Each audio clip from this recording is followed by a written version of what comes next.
In this episode, we will show you the Pedestrian Alert Sounder and also how to engage the L mode to maximise your braking regeneration. L mode has been designed to give you twice the amount of regeneration going back into your battery while still reaching your final destination.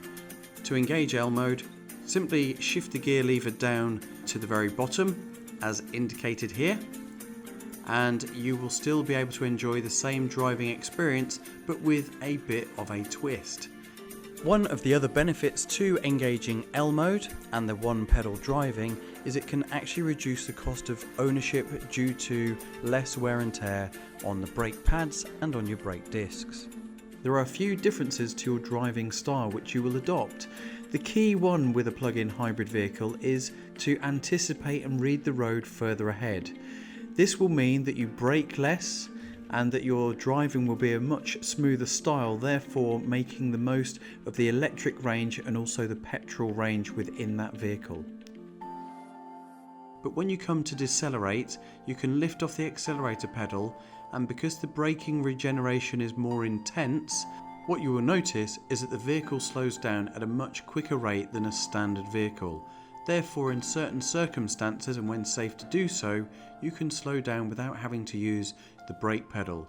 So what you will find is when you release the accelerator pedal, the rear brake lights will illuminate to warn other drivers around you that the vehicle is slowing down.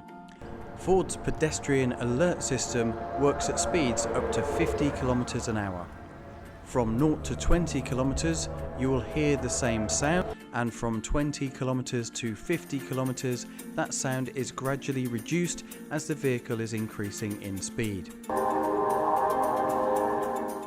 This Pedestrian Alert Sounder will also work when the vehicle is in reverse, again to alert anybody close by that the vehicle is actually moving.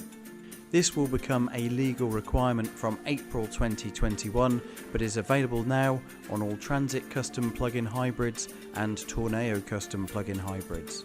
Thank you for watching this video all about the new Transit Custom and Tourneo Custom PHEV. Be sure to check out some of the other videos in the series, and we'll see you all again really soon.